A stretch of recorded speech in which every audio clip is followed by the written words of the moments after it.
চট্টগ্রামে নিরাপদ সড়ক দিবস ২০২৪ উপলক্ষে রোড শো করেছে বিআরটিএ চট্টগ্রাম।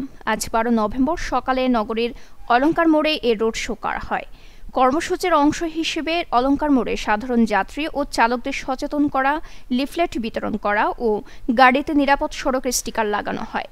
ছাত্র জনতার অঙ্গীকার নিরাপদ সড়ক হোক সবার, এই প্রতিপাদ্য সামনে রেখে মাসব্যাপী সড়ক নিরাপত্তা ও সচেতনতা বৃদ্ধির অষ্টম ও সর্বশেষ রোড শো এটি।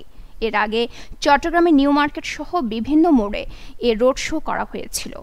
স্কুল এবং কলেজে, মাদ্রাসায় আমরা সড়ক নিরাপত্তামূলক আলোচনা সভা করেছি ছাত্রছাত্রীদেরকে নিয়ে, যাতে তাদের অ্যাওয়ারনেসটা বিল্ড আপ করা যায়। এছাড়া এগুলো হচ্ছে আসলে সড়ক নিরাপত্তার জন্য যারা স্টেক হোল্ডার আছে সবাইকে একসাথে এগিয়ে আসতে হবে। শুধুমাত্র চালক, শুধুমাত্র মালিক, শুধুমাত্র বিআরটিএ, পুলিশ, প্রশাসন, শুধুমাত্র পথচারী কারো একার পক্ষে আসলে সড়ক নিরাপত্তা জোরদার করা সম্ভব না। বিআরটিএ জানায়, সড়ক দুর্ঘটনা রোধে শুধু চালক বা মালিক নয়, সবাইকে সচেতন হতে হবে। নিউজ ডেস্ক, দৈনিক পূর্বকোণ।